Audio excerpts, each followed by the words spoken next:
Père, inonde-moi de ton amour.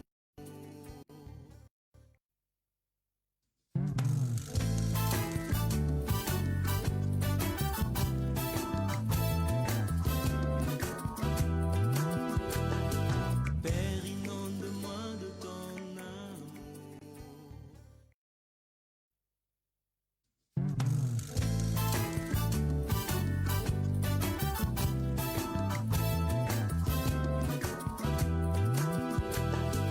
Père, inonde-moi de ton amour.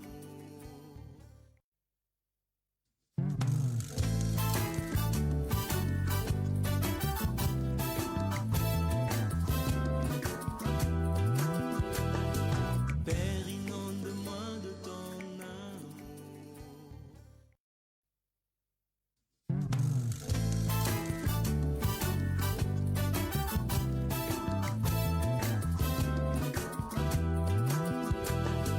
Père, inonde-moi de ton amour.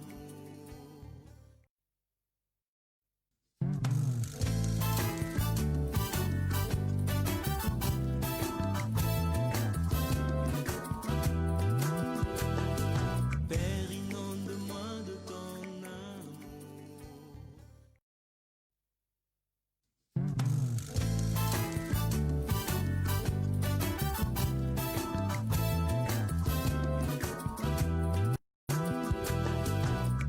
inonde-moi de ton amour. Père, inonde-moi de ton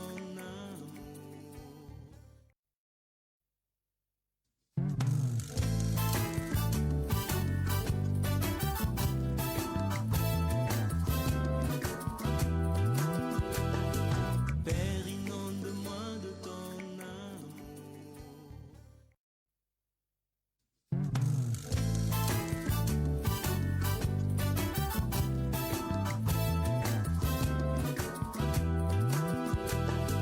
Père, inonde-moi de ton amour.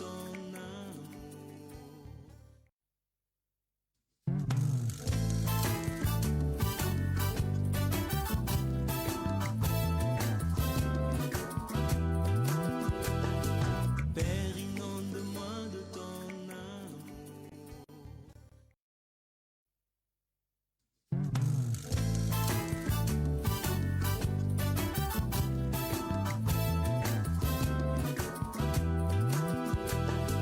Père, inonde-moi de ton amour.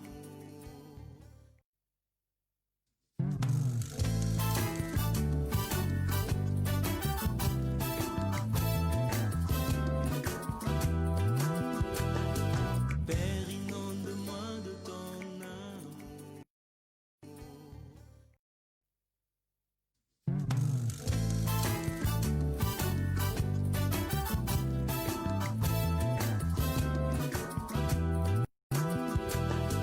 Père, inonde-moi de ton amour.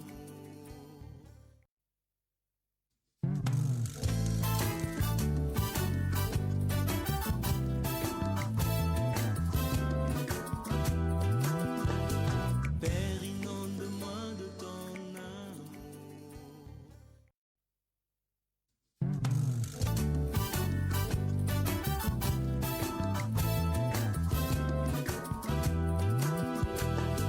Père, inonde-moi de ton amour.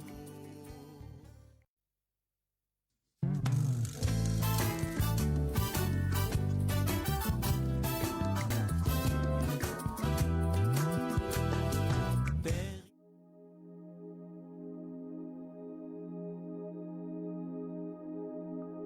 Bonsoir, bonsoir à tous, shalom frères et sœurs. Alors j'aimerais vous saluer, vous qui êtes déjà là connectés. Laissez-moi saluer ceux qui sont déjà avec nous. Oh, gloire au Seigneur, nous saluons maman Evelyne Grace Kabunji qui nous suit des États-Unis d'Amérique à Greensboro. Nous vous saluons. Nous saluons le pasteur Jean-Claude Ndagano qui nous suit de l'Afrique du Sud. Bonsoir, pasteur Jean-Claude. Nous sommes heureux d'être ensemble encore ce soir. Mama Wiva, shalom Mama Wiva, nous te saluons. Toi qui nous suis aussi des États-Unis, nous sommes contents d'être là encore avec vous. Et maman Gertrude Mololo, nous sommes là avec des avec des personnes fidèles et bonsoir, très heureux de vous retrouver encore. Le bien-aimé Victor Luanzo aussi est là. Alors faites comme moi, allez au bas de l'écran du côté gauche, partagez au bas de l'écran du côté gauche, partagez le lien. Partagez avec vos amis, vos membres de famille, avec les connaissances, avec le collègue de service. Partagez le lien, invitez plusieurs frères et sœurs. Appelez-les à nous rejoindre ce soir encore. Parce que la dernière fois, nous nous en excusons encore une fois de plus. Le live avait coupé lorsque nous étions entrés dans de vraies choses. Au moment où nous sommes passés dans la partie... la partie la plus attendue de la soirée, c'est en ce moment-là même que le live avait coupé. Alors nous pensons que ce soir, avec l'aide du Seigneur, nous ne connaîtrons pas ce désagrément-là. Bonsoir maman Christine Lumanupaka qui nous suit également des États-Unis. Shalom, nous vous saluons dans le nom du Seigneur. Que notre Dieu vous bénisse. Merci d'être là ensemble avec nous. Partagez, je nous prie, donnez-nous de likes, de cœurs. Partagez le live, invitez, partagez dans tout le groupe WhatsApp dont vous faites partie, partagez dans le groupe Facebook également, appelez, partagez sur votre page, vous pouvez lancer le direct et appeler les autres à nous rejoindre. Alors voilà, sans plus tarder, avant même de revenir au point où nous nous étions arrêtés la dernière fois, j'aimerais que nous puissions bénir le nom du Seigneur pour ce moment. Et nous allons incliner nos têtes en prière. Et là où vous êtes, si on peut prions le Seigneur. Excellent Père de grâce, Dieu Tout-Puissant, honorablissime Saint-Esprit, nous te bénissons pour ces instants merveilleux que nous allons passer à nouveau ce soir dans ta présence. La Bible déclare dans leur détresse, ils crièrent à l'Éternel. L'Éternel envoya sa parole et sa parole le guérit. Merci d'envoyer ta parole encore ce soir qui va nous guérir, ta parole qui va nous illuminer. L'apôtre Paul, priant pour les Éphésiens au chapitre 1er, il dit « Afin que le Dieu de notre Seigneur Jésus-Christ, le Père de gloire, vous donne un esprit de sagesse et de révélation dans sa connaissance. » C'est notre prière ce soir, Seigneur, et qu'il illumine les yeux de vos cœurs pour que vous sachiez quelle espérance qui s'attache à son appel et quelle est la richesse de la gloire de l'héritage qu'il nous réserve. Seigneur, nous prions que ta parole nous éclaire ce soir pour comprendre ces choses, pour saisir ces choses, pour, Éternel des armées, savoir quelle direction suivre et comment te servir en ce temps de la fin. En ton nom précieux, nous avons ainsi prié. Amen. Amen, amen. Gloire au Seigneur. Alors, je suis là avec l'évangéliste Thuram Kassongo. Avant de lui passer la parole, je salue Maman Gracia Yemba qui nous suit à partir du Canada. Mon très cher frère et jumeau, le frère Jonathan Yemba. Bonsoir, shalom à tous, que Dieu vous bénisse. Alors, nous sommes là avec l'évangéliste Thuram. Bonsoir, évangéliste Thuram. Bonsoir, pasteur Dani, que le Seigneur te bénisse. Alors, évangéliste, la fois dernière, les choses se sont compliquées. La connexion s'est arrêtée. J'ai vu la réaction de maman Gertrude et de maman Wiva la dernière fois. C'était la désolation. Parce que c'est au moment où nous entamions le vrai chose, au moment où ça devenait un peu plus clair, en même temps un peu plus compliqué. C'est-à-dire que nous étions en train d'aller en eau profonde et c'est en ce moment-là, malheureusement, que la connexion s'était interrompue. Alors, ce soir, je pense que si nous ne repartons pas de ce point-là, nous aurons des sérieux problèmes. Effectivement, si nous ne partons pas de là, il y aura vraiment beaucoup de problèmes. Alors, je crois que vous avez reçu nos excuses et vous nous avez excusés. Merci d'être là encore ce soir. Je vous salue tous dans le précieux nom de notre Seigneur Jésus-Christ. Donc, si on ne commence pas par là, effectivement, on aura de problèmes. Alors, nous allons commencer par là où on s'était arrêté la fois passée, où la question était au sujet du ministère. Voilà. au sujet des ministères. Nous commençons par là où le frère avait posé sa question et il avait dit que pourquoi les ministères de Christ, des apôtres et d'autres serviteurs étaient plus glorieux comparativement au temps actuel, au ministère actuel. Quoique nous possédons plus de technologies, nous possédons plus de moyens, Exact. mais nous n'avons pas cet impact-là. Alors, je vais commencer par là où j'avais commencé. J'aimerais le répéter aujourd'hui. Quelque chose ne devient pas une chose ou un mensonge. Je ne veux pas dire mensonge, sinon ça sera trop lourd. J'aimerais plutôt dire une affirmation. Ok. Une affirmation ne devient pas vraie parce qu'elle a été dite par beaucoup de gens. Exact. Une affirmation ne devient pas vraie parce qu'elle a été relayée par des grandes personnes. Une affirmation ne devient pas vraie parce qu'elle a traîné pendant longtemps, on l'a entendu comme ça. Cela ne fait pas de cette affirmation une vérité. Vous comprenez? Ça, c'est de 1. Donc, quelque chose, vous pouvez être habitué à entendre quelque chose, cela ne fait pas de cette chose-là la vérité comme telle, simplement parce que vous l'avez entendu pendant plusieurs années. Ça ne devient pas non plus vrai parce que des grandes personnes l'ont dit. Un autre aspect, c'est que la vérité, elle grandit. Il y a des choses, on parle de la vérité présente, on parle aussi d'une vérité passée. J'explique la vérité présente et passée. C'est très nécessaire et très essentiel par rapport à ces points particulièrement. Quand les enfants sont à l'école primaire, on leur dit 1 moins 2, c'est impossible. Non, ça passe pas. C'est impossible. Et ça, c'est vrai, effectivement. Mais quand vous passez de classe, vous arrivez dans des classes supérieures, on vous dit que 1 moins 2 est égal à moins 1. Là, si vous avez déjà étudié l'ensemble Z. Z, exact. 1 moins 2 égale moins 1. Maintenant, quand tu as cette vérité, est-ce que cela fait que ce qu'on a enseigné, ce que tu as appris à l'école, peut-être en première CO ou en 6e primaire, devient faux? Non, ça devient faux par rapport à l'étape où tu es. Mais à l'étape précédente, cela était vrai parce que vous étiez dans un univers bien limité. Mais quand plus vous avancez dans les études, les choses s'ouvrent. De telle sorte que des fractions qui étaient impossibles à un certain niveau à l'école deviennent possibles. Exact. Par exemple, on ne pouvait pas diviser 1 sur 2.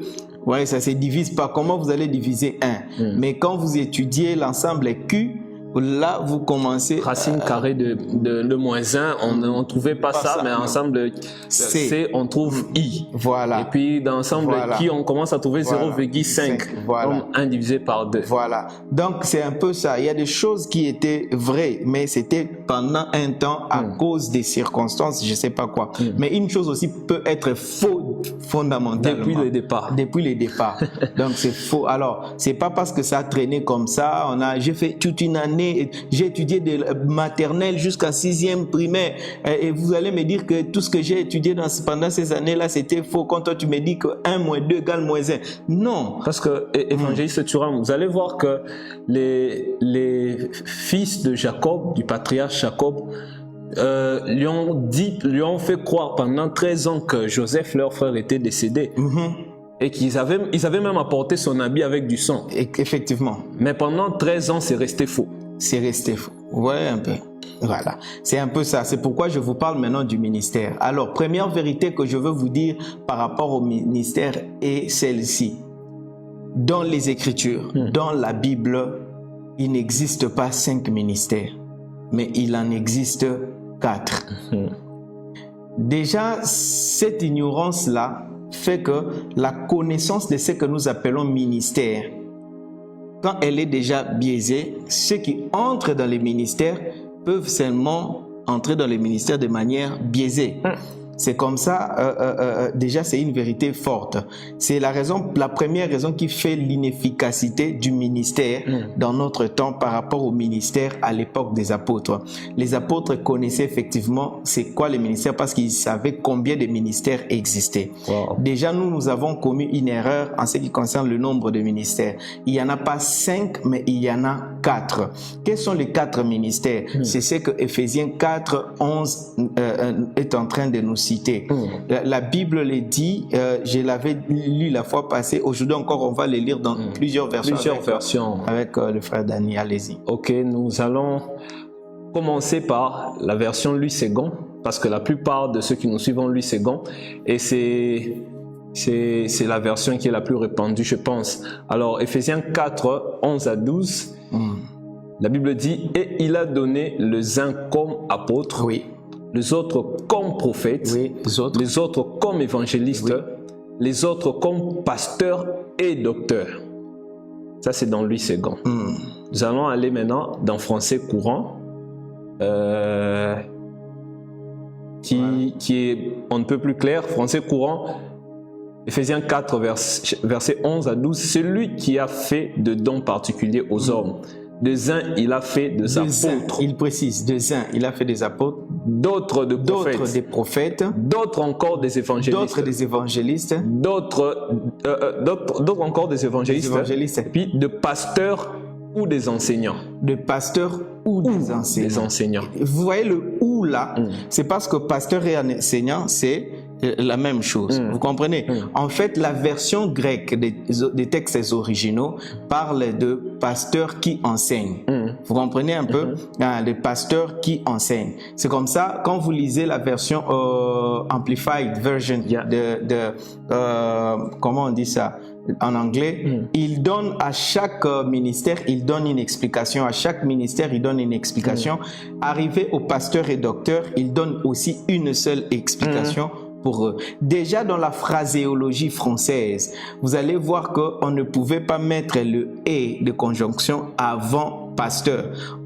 On devait le mettre après pasteur, c'est-à-dire aux uns comme apôtres, aux autres comme prophètes, aux autres comme évangélistes. On devait mettre aux autres comme pasteurs et aux autres comme docteurs. Mais quand vous arrivez déjà au niveau de pasteur, on met déjà le « et » pour dire il ne reste qu'une seule chose. Aux autres comme pasteurs et docteurs. Donc ça veut dire des pasteurs qui enseignent. En un mot, on les appelle des docteurs.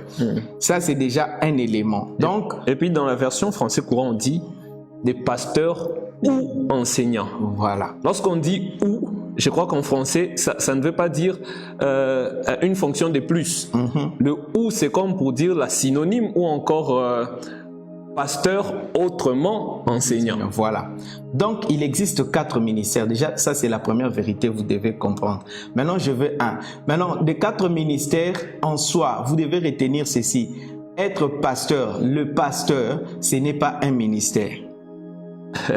Le pastoral, ou même vous appelez la pastorale, c'est pas un ministère, mais c'est plutôt une fonction à exercer dans une église. Vous comprenez, c'est une fonction. Être pasteur, c'est pas un ministère. Le pastoral ou la pastorale, ce n'est pas un appel au ministère, mais c'est plutôt une fonction dans l'église locale. C'est une fonction, ce n'est pas un appel. Attendez, évangéliste, là c'est comme si vous envoyez des milliers de gens en chômage. C'est compliqué là. Ouais, non, ce n'est pas en chômage ministériel.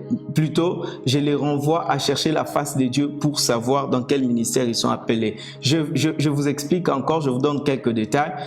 Être pasteur, ce n'est pas un appel ministériel, c'est plutôt une fonction comme diacre. Quand quelqu'un est diacre, ce n'est pas un appel de Dieu. Être diacre, c'est une fonction qu'on donne à une personne qui a atteint une certaine maturité dans les choses de Dieu, qui a un certain sérieux. C'est comme ça on le nomme diacre pour encadrer les autres. Ça, c'est le rôle de diacre. Donc, les diacres sont des pasteurs parce qu'ils veillent. Le rôle d'un pasteur, quand vous entendez pasteur, c'est ce qui veut dire berger. Berger qui veille sur le troupeau. C'est une fonction qu'on donne à un homme qui a atteint une certaine maturité dans la vie chrétienne. C'est comme ça, il y a des critères. Pour que quelqu'un soit pasteur, ça ne dépend pas de l'appel de Dieu, mais c'est plutôt les critères que Dieu a, plutôt qui sont établis dans l'Église, que l'apôtre Paul est en train de dire à Timothée. Il lui parle en disant que les diacres dans Timothée, 1 Timothée 3, 8 à 12, il lui dit quoi? Il doit être époux d'une seule femme. Il doit être capable d'encadrer ses propres enfants à la maison. Il ne doit pas être adonné au vin. C'est-à-dire, quand quelqu'un est sérieux à l'église, il a atteint une certaine maturité dans les choses de Dieu, on peut les placer responsables d'un troupeau. Et ça, c'est être pasteur. Vous comprenez? C'est comme les titres d'évêque. Évêque, ce n'est pas un ministère. Si quelqu'un aspire à la charge d'évêque, c'est une charge. C'est pas un appel au ministère, c'est une charge. Évêque, donc autrement en français on appelle bishop. C'est le même rôle que les pasteurs. C'est-à-dire c'est ça, être pasteur des brebis, garder les troupeaux. Ça c'est un fait. Donc vous comprenez que être pasteur, ce n'est pas un appel au ministère, mais c'est plutôt une responsabilité, une fonction au sein de l'Église, être pasteur. Et c'est comme ça, vous allez voir que c'est plus facile d'établir quelqu'un dans le ministère pastoral parce que ça ne demande pas un autre critère que celui d'être sérieux. Quelqu'un qui est mûr dans les choses de Dieu et qui est sérieux dans l'Église, vous n'allez pas le prendre et les consacrer prophète. Non, non. Vous ne pouvez pas. Il faut qu'il ait l'appel. Il faut qu'il ait l'appel prophétique. Et le ministère prophétique, ça se démontre. Justement. Ça se démontre. Donc, vous ne pouvez pas aussi prendre juste quelqu'un parce qu'il a la maturité dans la vie chrétienne, il a rempli les critères, il est sérieux et tout ça, il exhorte aussi bien. Vous venez vous dire, on les consacre apôtres. Non, non. Parce que l'apostolat, vous allez dire que c'est un appel. Vous ne prendrez pas non plus quelqu'un parce qu'il a atteint une certaine maturité dans les choses de Dieu et vous venez vous le consacrer évangéliste. Ou bien vous les prenez, vous les consacrez docteur. Non, il faut qu'il fasse de preuves, il faut que l'appel soit authentique et il y a des éléments qui démontrent l'authenticité de l'appel. Il n'y a que les pasteurs qu'on installe quelqu'un comme ça et personne ne vient pour dire on n'a pas vu la preuve de son ministère pastoral.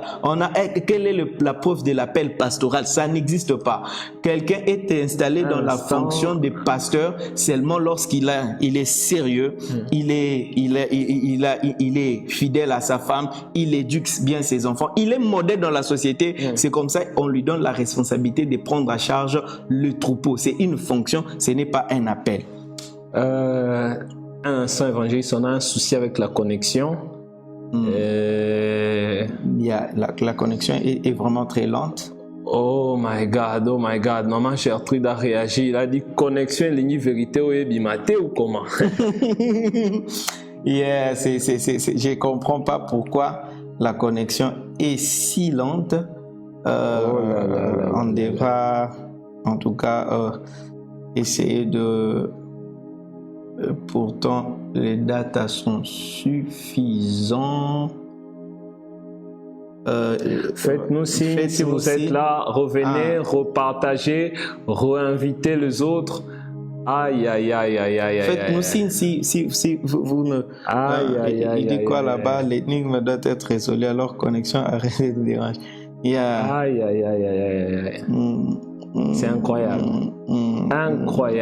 Incroyable. Est-ce que vous êtes...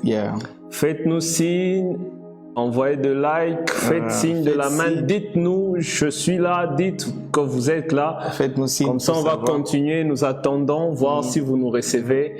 Écrivez 5 sur 5 si vous nous recevez, et puis on va... bien. La connexion aujourd'hui est en train de nous déranger un tout petit peu.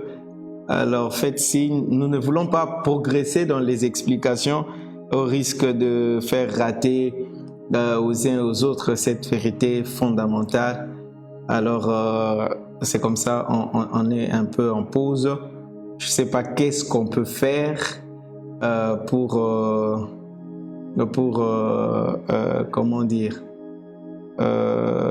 rattraper. Faites-nous signe si vous avez constaté que vous n'avez pas bien saisi et que ça sortait entrecoupé, dites-nous, comme ça on va revenir un cran en arrière pour... Oh my God. On ne reçoit pas le signal, même chez toi là. Donc voilà, c'est C'est la connexion, ce sont des caprices de la technique. Parfois, on ne sait pas.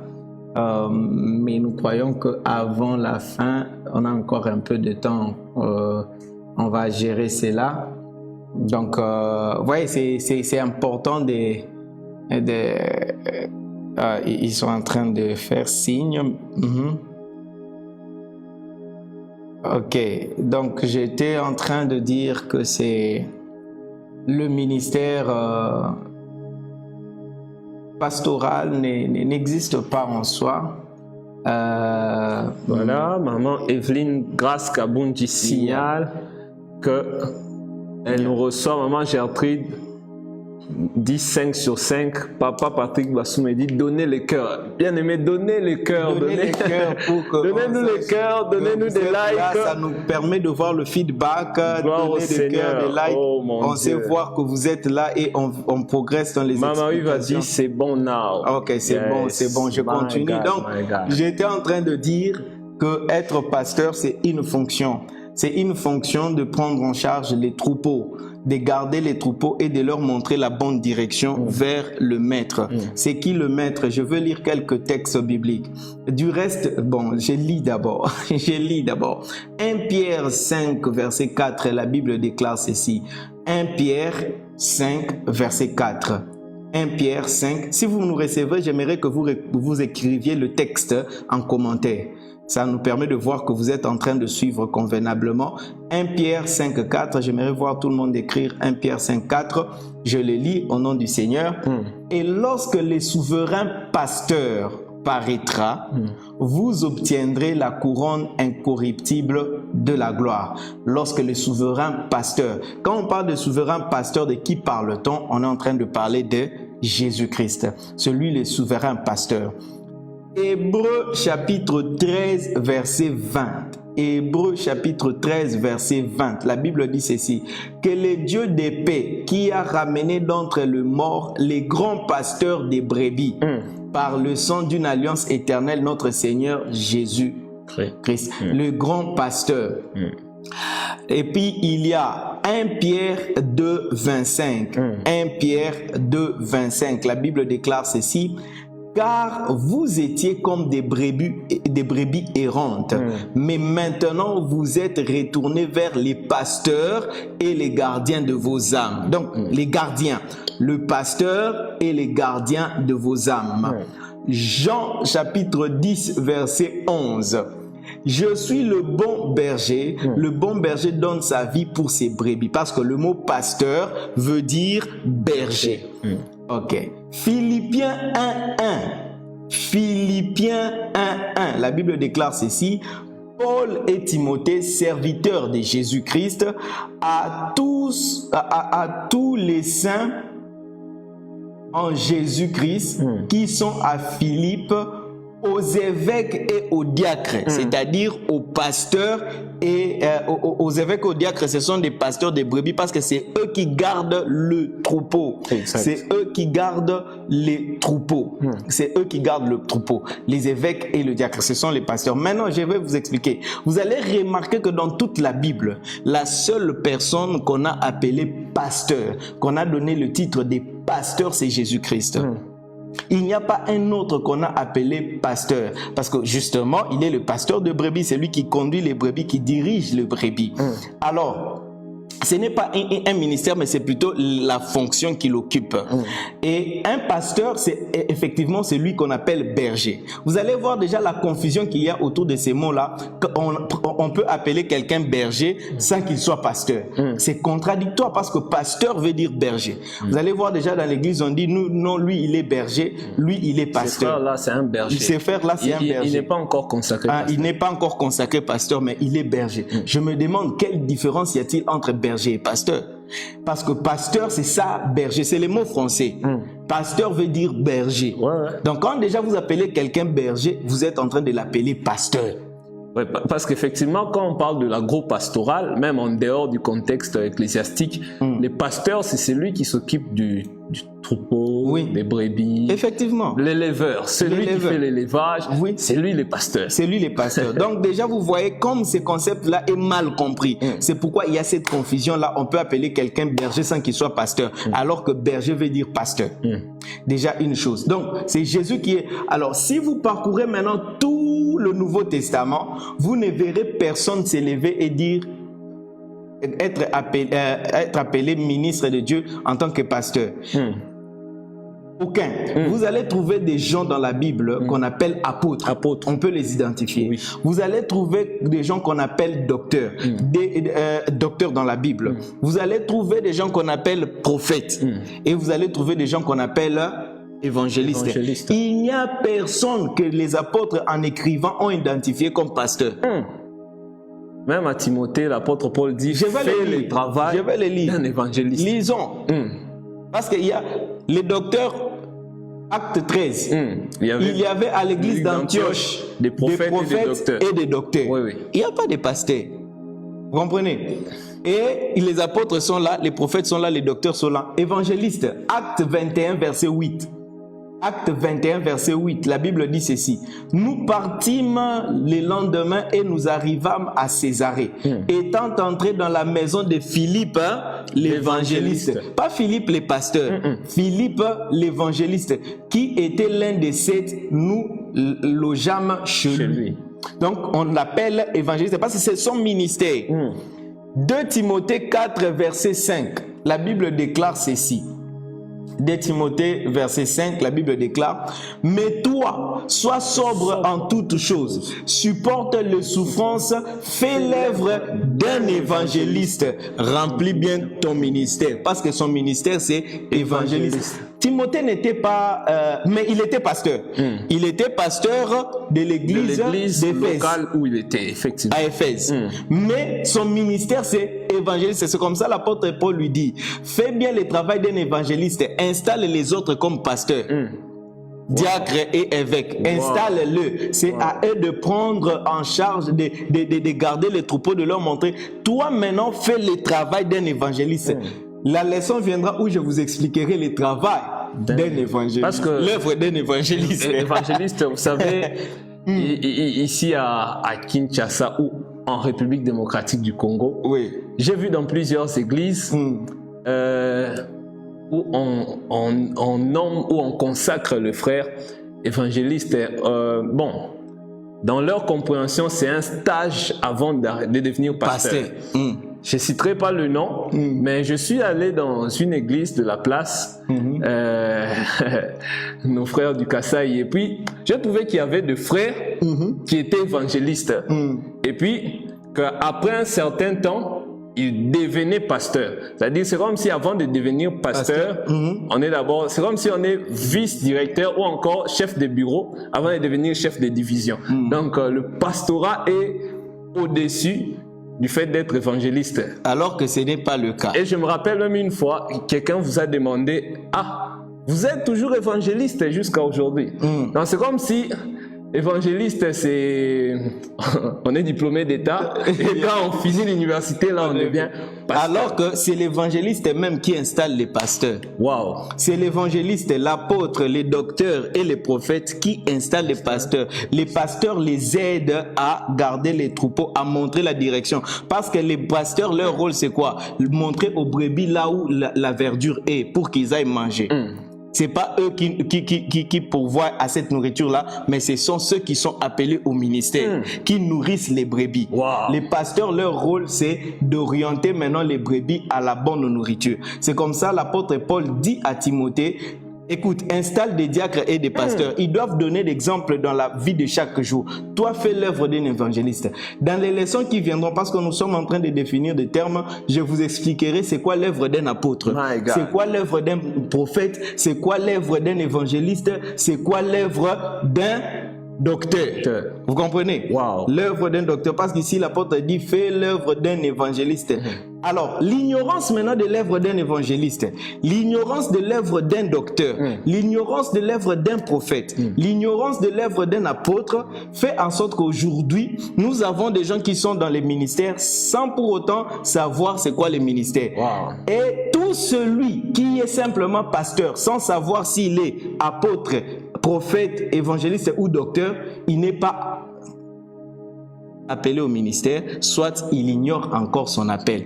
Il doit maintenant chercher Dieu pour connaître son appel, parce que pasteur, ce n'est pas un appel au ministère, mais c'est une fonction à jouer à l'église. Tu ne peux pas dire, moi je suis appelé au ministère pastoral. Le ministère pastoral n'existe pas. Le pastoral, c'est une fonction. Si tu es appelé au ministère, tu dois être soit apôtre, soit prophète, soit évangéliste, soit docteur.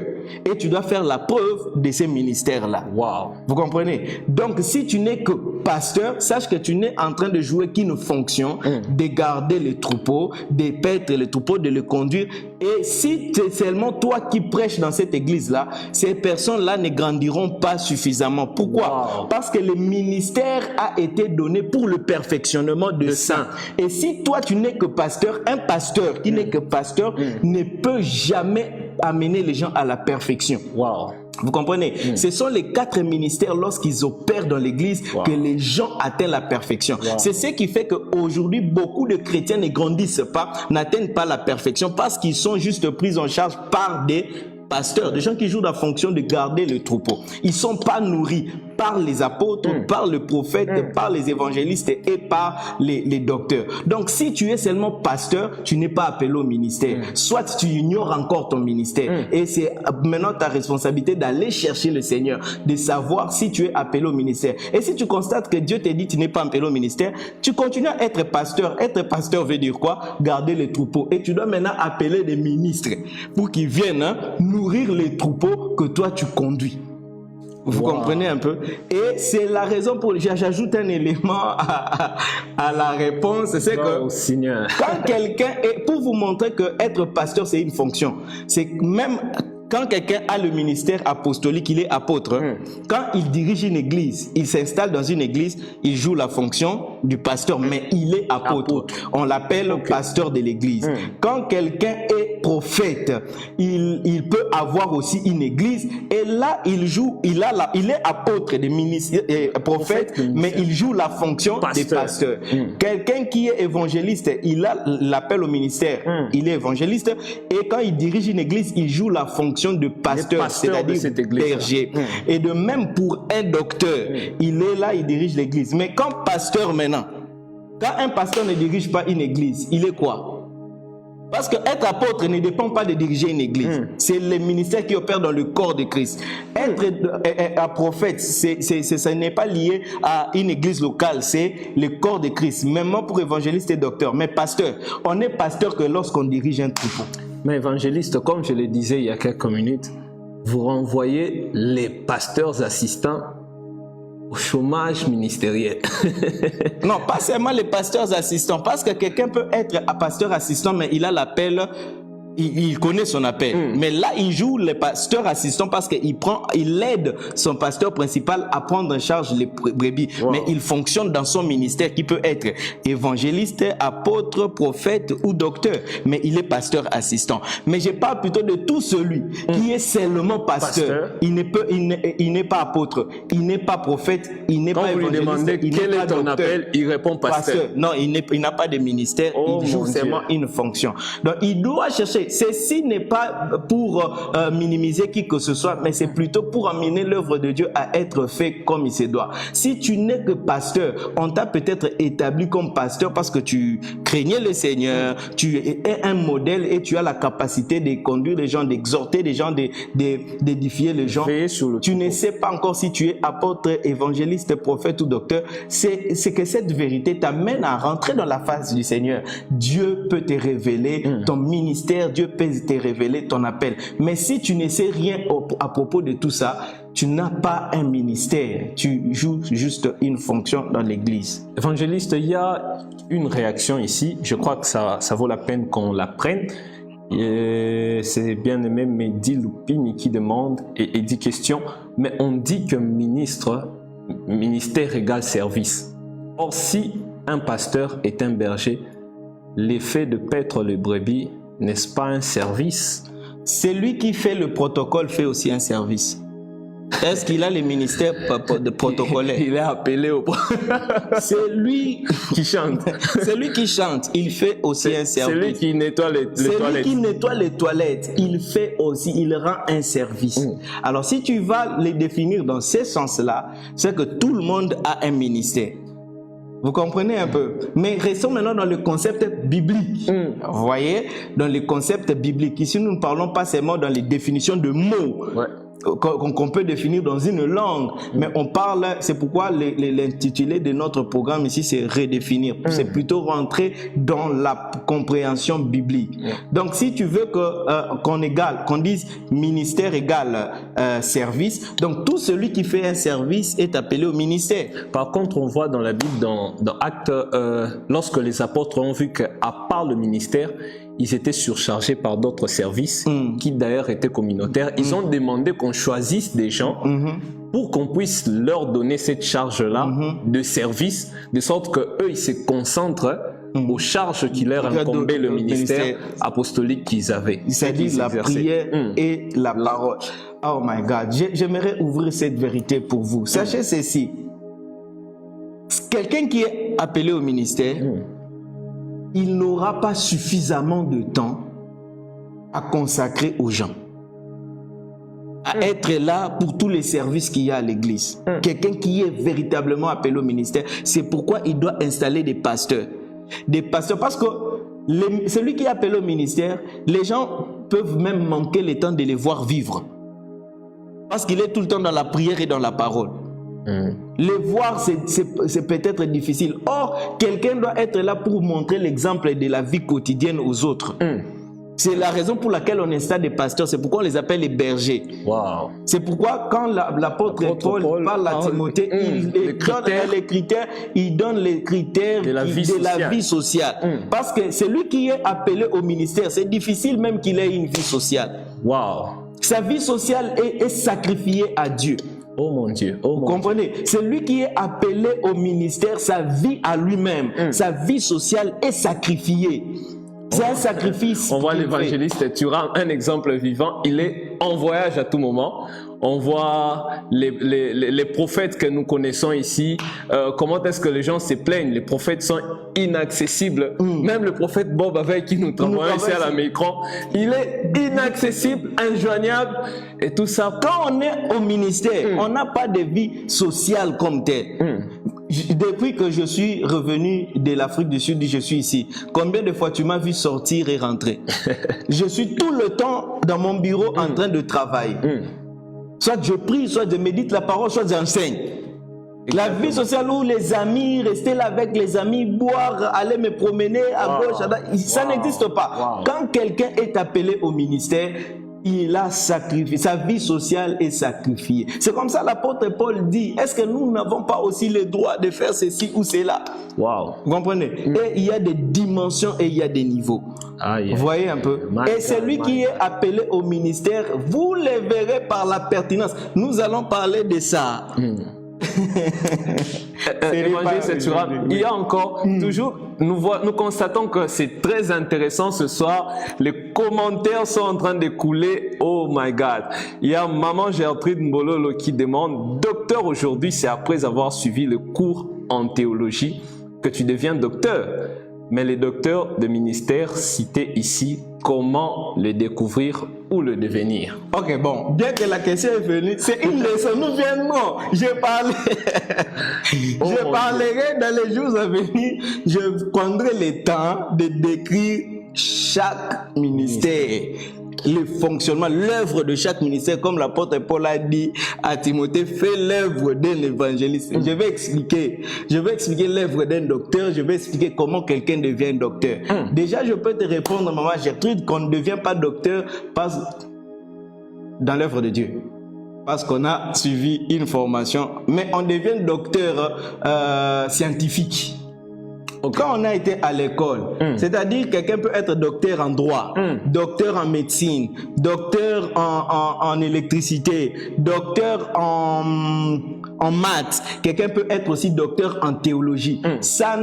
Quelqu'un qui est docteur en théologie, ça n'a rien à voir avec les ministères, être docteur, appelé au ministère des docteurs. Ça n'a rien à voir. Ça, c'est un titre académique. Il peut être occultiste, voilà. païen. Il peut être occultiste païen, mais il est docteur en théologie. Ce n'est qu'un titre académique. Et le docteur dont il s'agit ici, ce n'est pas un titre académique. C'est l'appel de Dieu pour le corps de Christ. Et ça, quelqu'un devient docteur sans aller à l'école. C'est un appel que Dieu lui donne et Dieu l'instruit, lui donne la substance pour enseigner. Et vous allez voir, je ne vais pas aller loin. Je ne vais pas aller loin. Tel que je suis ici, je n'ai pas fait l'école théologique. Je n'ai jamais été dans un banc pour étudier la théologie. Je n'ai jamais été dans un banc pour des études bibliques. Je ne suis jamais allé dans une école où on enseigne les choses de Dieu. Mais quand je vous enseigne, par exemple, juste ces concepts que je suis en train de vous expliquer. Je me rappelle... Justement, le problème, c'est que je me rappelle, ça se trouve dans aucune théologie. Par exemple, ce que je suis en train de vous expliquer ici, vous pouvez aller chercher sur Internet, Google, partout, dans tous les courants théologiques. Vous trouverez, on vous parle de 5 ministères, 5 ministères. C'est la première fois que vous entendez parler de 4 ministères. Évangéliste, il y a même des églises où on consacre les gens directement après l'école théologique. Donc, vous comprenez, ça c'est un problème. C'est pourquoi beaucoup de choses, vous allez l'apprendre seulement ici. Vous comprenez? Vous allez l'apprendre seulement ici. Pourquoi? Parce que Dieu m'a appelé et il m'a donné la matière. Dieu m'a appelé et il m'a donné ce que je dois communiquer à l'église. C'est-à-dire, je n'ai pas besoin d'aller de m'asseoir sur un banc. Vous comprenez? C'est l'appel de Dieu. On ne l'apprend pas ici et là, on les reçoit de Dieu. Et il faudrait que quelqu'un soit là pour te guider à comprendre cet appel-là. Vous comprenez un peu? Je ne suis pas en train de parler que ça crée une certaine indépendance et liberté. Non, même Samuel, il fallait que les sacrificateurs Élie soient là pour l'orienter et lui dire, quand tu entendras, fais ceci, fais cela. Et l'enfant a entendu des choses que Élie même n'a pas entendues. C'est-à-dire, il y a le protocole divin, il y a le protocole spirituel. Il y aura toujours quelqu'un qui te tiendra par la main pour t'introduire dans les ministères. Et quand tu es introduit dans les ministères, c'est maintenant l'affaire de toi et Dieu. Dieu commence maintenant à te révéler des choses pour lesquelles il t'a appelé. Moi aussi, j'ai été introduit dans les ministères par quelqu'un. Et quand je suis là, je suis maintenant en face du Seigneur, il me donne des choses que je dois apporter dans ma génération. Par exemple, cette vérité ici, c'est le Seigneur qui me l'a donnée pour l'apporter à ma génération. Pourquoi? Pour que l'Église manifeste la sagesse infiniment variée de Dieu. Lorsque l'Église comprendra cette vérité et laissera fonctionner les ministères exactement comme il se doit, faire comprendre aux gens, il n'y aura pas de ministre autoproclamé. Il n'y aura pas... Donc, vous comprenez la vérité. Ce qui fait qu'aujourd'hui, si nous avons 100 personnes au ministère, peut-être 10 seulement connaissent leur appel effectivement et sont authentiques dans leur appel.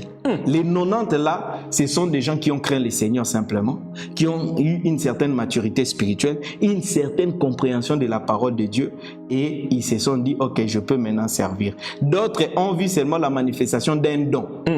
Ils ont dit, ok, je peux aussi servir. Et il s'est installé dans la position de ministre de Dieu alors qu'il n'a pas encore atteint les niveaux des ministères. Parce que les ministères travaillent pour le perfectionnement de ça. Quelqu'un qui est appelé au ministère, il y a le perfectionnement. C'est-à-dire, quand il parle, quand il enseigne, les gens sont perfectionnés. Et ça ne prend pas des années. C'est pourquoi tous ceux qui me suivent ici, juste en me suivant et jour après jour, vous sentez que vous atteignez la perfection. Vous êtes en train de détendre quelque part. Et je ne joue qu'un rôle, qu'une partie il faudrait aussi que vous soyez enseigné de cette manière ici par quelqu'un qui est appelé au ministère prophétique. Il faudrait que quelqu'un qui est aussi appelé au ministère apostolique vous enseigne. Il faudrait qu'un docteur aussi vous enseigne. Et si nous travaillons sur votre vie, vous allez voir que vous deviendrez, comment dire, parfait en Christ. Vous atteindrez la stature parfaite de Christ. Et pourquoi les enfants de Dieu aujourd'hui n'atteignent pas la stature parfaite de Christ? Parce que simplement, on a très peu de ministres de Dieu.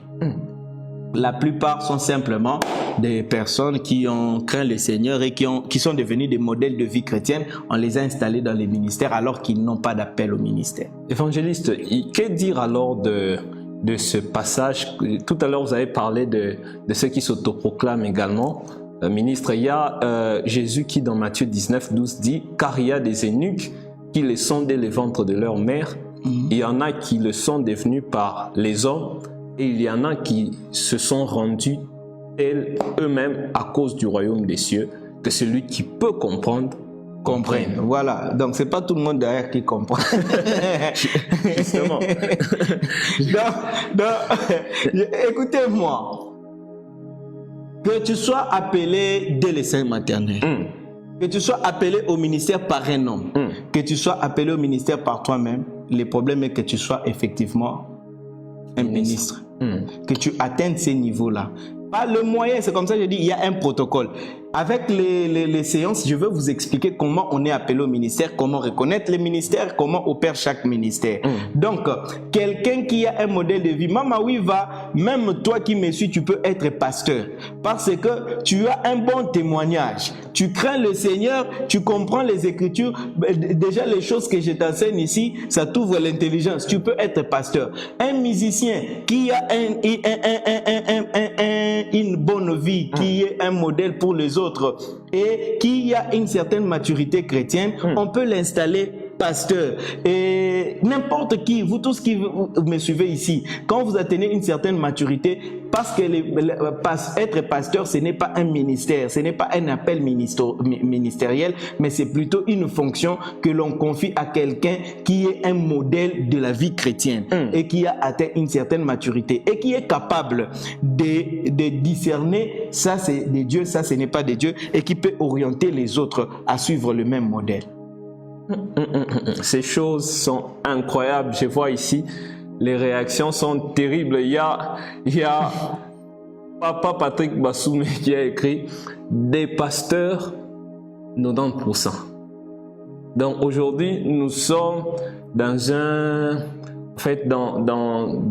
climat ecclésiastique, dans un environnement ecclésiastique où nous retrouvons des pasteurs à 90%. Oui. Est-ce dû à l'ignorance du ministère, c'est-à-dire des gens il y en a plusieurs qui ignorent leur appel, ou encore, je ne sais pas comment le dire.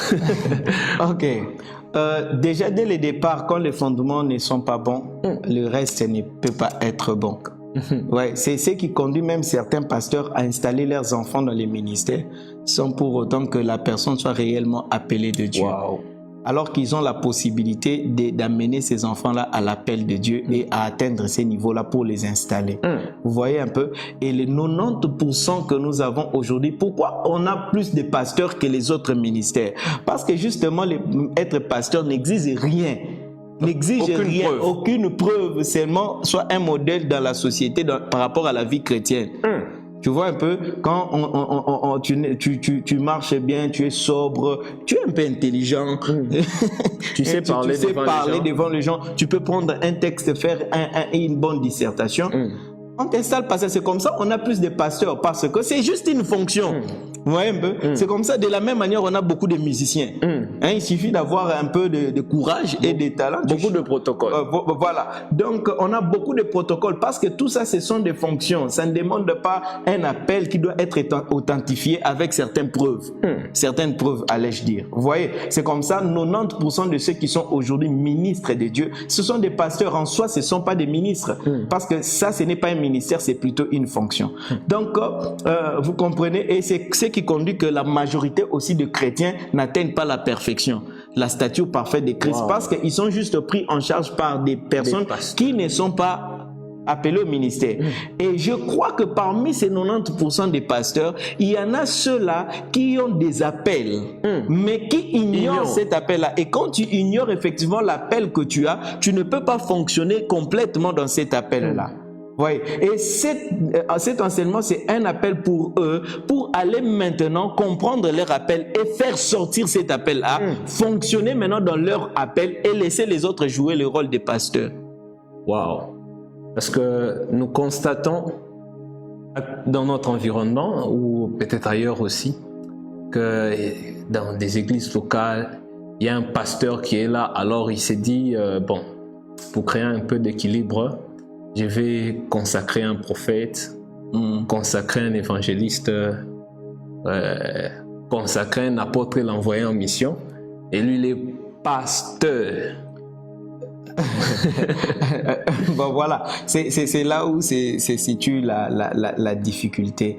Je l'ai vu même avec certains de nos pères. Vous voyez un peu, tu les regardes, tu vois que celui-ci, en principe, quand j'analyse, je vois le Seigneur opérer en lui, il devrait avoir tel appel. Mais parce que cette vérité ici n'a pas été enseignée, il se contente de cette fonction parce qu'on lui a fait aussi croire que pasteur c'est déjà un ministère. Bon, il s'efforce même plus d'ailleurs un ministère au-dessus des autres pour certains. Alors que peut-être c'est un apôtre, peut-être que c'est un docteur, peut-être que c'est un évangéliste, peut-être que c'est un prophète. Mais comme pasteur, bon, il s'est dit pasteur c'est fini, il reste là. Alors il sait même pas que pasteur c'est une fonction qu'il peut laisser les autres occuper. Et lui s'est focalisé dans l'œuvre du ministère. Et beaucoup ne se sont pas focalisés dans l'œuvre du ministère. Et conséquence, c'est un peu la faiblesse de la vie chrétienne que nous avons aujourd'hui. Vous voyez un peu. Et il y a Mehdi qui est en train de poser une question, vous savez, qui parle de dons, de ministères. Ok. Ici, j'aimerais que tu comprennes qu'on est en train de parler des concepts qui sont au-delà de mots. Oui. On est en train de parler des concepts. Mehdi Loupini, nous parlons de concepts qui sont au-delà de mots. C'est-à-dire, tu peux même enlever ça ministère, appeler ça don. Parce que dans Semeur, on dit il a fait des dons. Tu peux appeler ça autre chose, mais la raison pour laquelle nous sommes ici, que tu comprennes la substance de la chose, que tu ne restes pas à débattre des mots. Parce que quand on commence à débattre des mots, c'est là où on crée des choses et on se perd parfois. Ouais. Plutôt, l'Église fonctionne dans la connaissance. Vous comprenez? Dans la véritable connaissance biblique. Donc, parce que s'il faut considérer le terme don en valeur absolue, on va mélanger ça avec le don de parler en langue, d'interprétation de langue. Voilà. Tout ça, même celui qu'on a appelé au ministère, comme on le dit ici, c'est-à-dire qu'il a reçu un don de Dieu. Vous comprenez? C'est dans cet aspect-là. Alors, pour faire la différence, la catégorisation, c'est pourquoi nous les différencions des dons à proprement dit. Vous voyez? Et nous parlons des ministères. Alors, dans les leçons qui viendront, nous allons parler de dons. Je vais expliquer les dons, comment ça opère à l'église et je peux... Déjà, le ministère travaille pour le perfectionnement, mais les dons travaillent pour l'édification. Wow. Alors, je prendrai le temps d'enseigner sur ça. Et cette situation que je suis en train d'expliquer ici, elle est la même dans le monde entier. Je suis quelqu'un qui voyage, donc ce que je vous dis ici doit être cru. Ça a du crédit. Pourquoi? Parce que je ne travaille pas que dans une ville ou dans un seul pays. J'ai parcouru quand même plusieurs pays. J'ai parcouru plusieurs villes. J'ai visité plusieurs communautés. Le même problème qui est au Congo, c'est le même problème qui est en Amérique, en Asie. Parce que le diable est le même partout, de la même manière que Dieu est le même partout. Et il trompe les gens partout. Il trompe les gens partout du même mensonge, bien qu'il change de couleur. Mais c'est le même mensonge. Et la vérité aussi, elle ne dépend pas qu'on soit noir, blanc, Kinshasa ou États-Unis. La vérité aussi est absolue. C'est comme ça, cette vérité vient révolutionner les choses pour préparer l'église du temps de la fin. Donc, nous prendrons le temps. Aujourd'hui, c'était juste pour répondre à une question. On risque de dormir ici aujourd'hui parce que le climat est très bon ici dans les commentaires. Il y a le bien-aimé Victor Lonzo qui dit « Yes, homme de Dieu, nous sommes très attentifs. » Donc, c'est comme si on était en train de commencer. C'est comme si c'était... Alors, je t'invite à partager. Partage encore, même si nous tendons à la fin. Partage le lien, donne de like, invite plusieurs à venir suivre ça. Et vous savez, il y a certaines personnes ont été choquées de voir qu'il y a quelques 2-3 ans ici, dans notre pays, un pasteur qu'on connaît depuis des années, un grand pasteur, a été consacré apôtre. Alors, certains pensaient qu'il allait être consacré archevêque, ou on s'attendait à quelque chose de... Mais puis, les gens apprennent, non, il est consacré apôtre. Certains sont restés dans des questions, j'ai vu des gens débattre dessus. Mais comment ça? Alors, comment on peut quitter des pasteurs pour descendre à apôtre?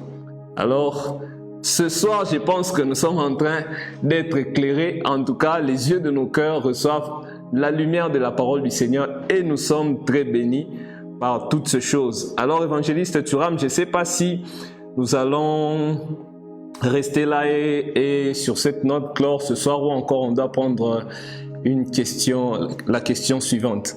Non, je crois que les temps pour respecter nos followers, ceux qui nous suivent, les temps, on ne peut pas juste être emporté et débordé par rapport au temps. Et nous fournissons l'effort pour respecter le temps. Vous voyez que la matière, elle est abondante. Elle est très abondante. Aujourd'hui, c'était juste générique pour vous expliquer un peu ces concepts-là. Et je crois par la grâce de Dieu, ça a éclairé déjà plusieurs. Mais pendant que nous allons progresser, parce que nous sommes dans cette série Redéfinir, nous allons prendre élément après élément, élément après élément, élément après élément. Et donc, tout deviendra tellement clair.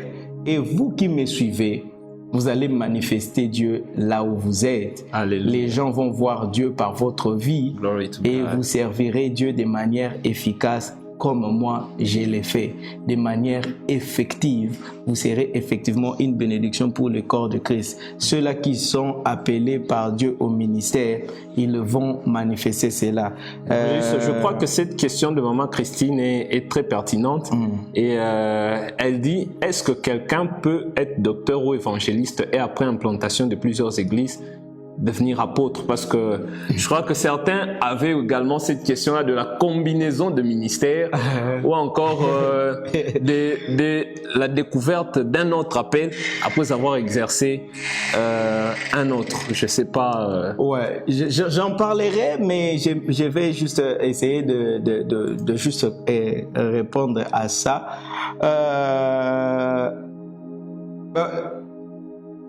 On ne devient pas apôtre parce qu'on a implanté des églises, maman Christine. On devient apôtre parce que Dieu vient, il t'appelle. Il te dit, toi, je t'appelle apôtre. Tu es apôtre. Les premières personnes qui ont été appelées apôtres, ils n'avaient pas implanté des églises. D'ailleurs, ils n'avaient même pas gagné une seule âme. Jésus, la Bible dit ceci. Jésus appela les 12 et les appela comment?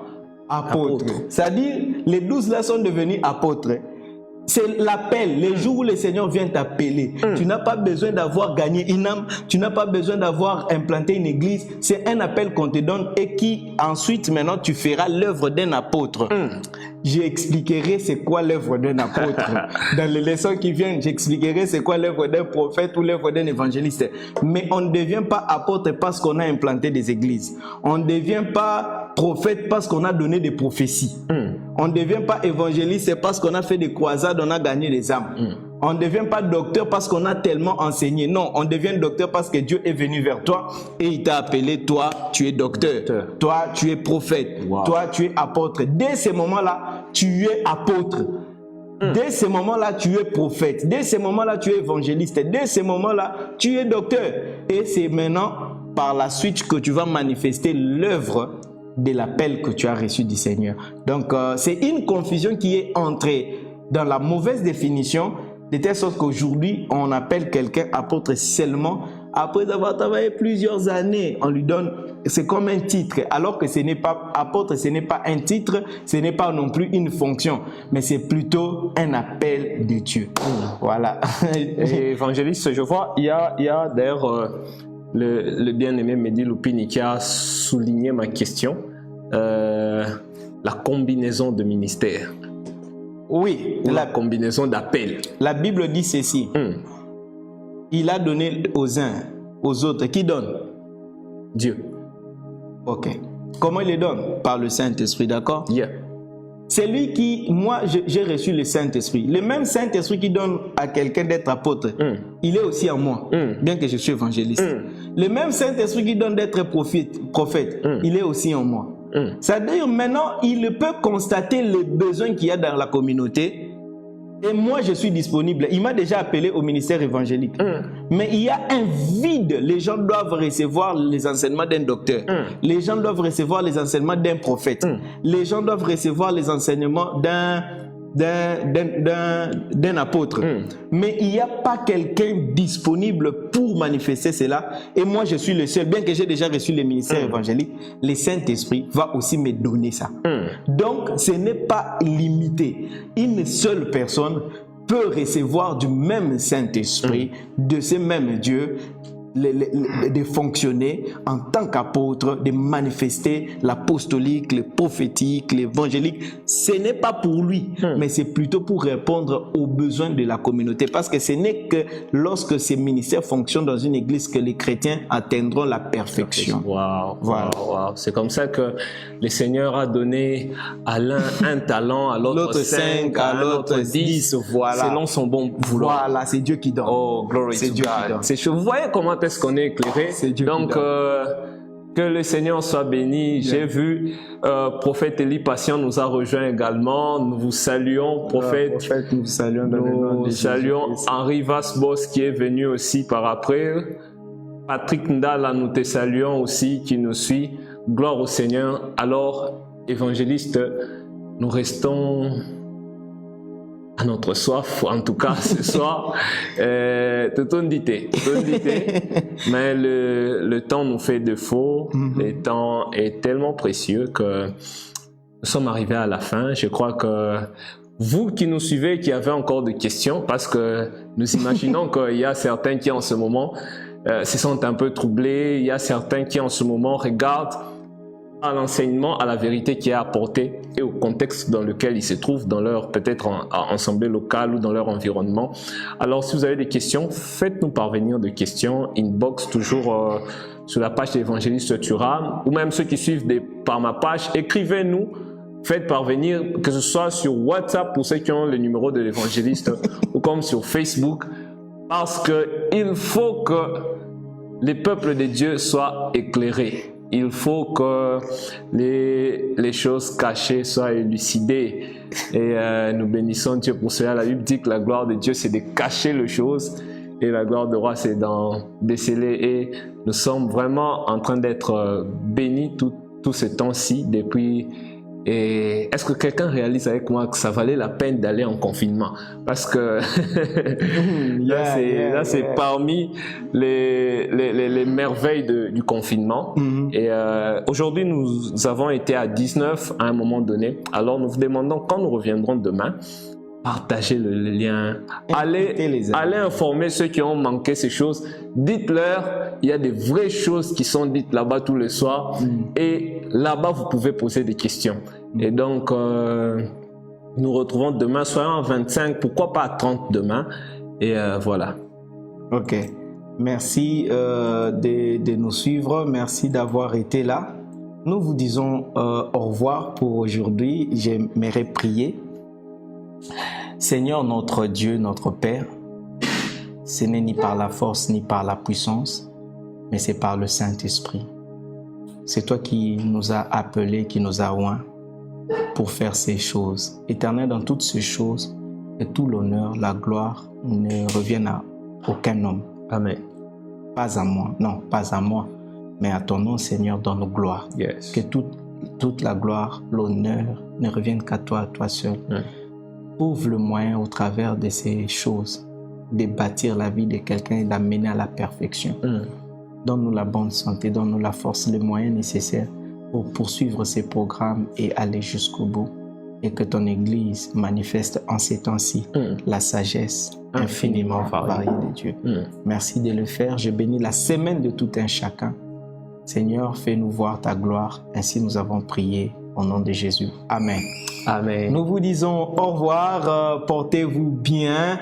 Partagez, téléchargez la vidéo. Allez dans notre chaîne YouTube téléchargez, suivez encore, prenez le lien, envoyez aux amis, dites-leur de suivre et de nous rejoindre à notre programme de live. Si vous avez vos contributions pour financer ce travail que nous sommes en train de faire, bénir ces ministères, donner à Dieu, vous pouvez le faire au travers de tous les moyens dont nous disposons. Il y a PayPal, vous pouvez aller à PayPal. Écoutez, il y a certaines personnes qui ne donnent pas parce qu'ils attendent d'avoir beaucoup.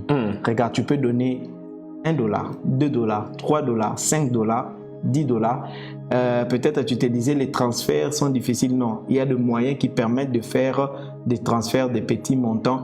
Tout ça, ça contribue au travail, ça nous permet d'avoir de l'internet, ça nous permet d'avoir le carburant, ça nous permet d'améliorer la qualité du travail.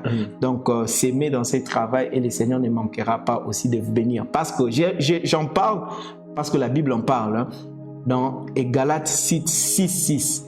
Faites part de tous vos biens à celui qui vous enseigne la parole de Dieu. Et pour que ces enseignements aussi produisent suffisamment au maximum dans votre vie, vous devez s'aimer, vous devez honorer ce que vous recevez par vos offrandes. Donc, donnez vos offrandes et le Seigneur ne manquera pas de vous bénir et vous aurez tous les bénéfices liés à ces enseignements. Que mon Dieu vous bénisse, portez-vous bien. On se revoit demain à 21h juste. Bye bye. Bye.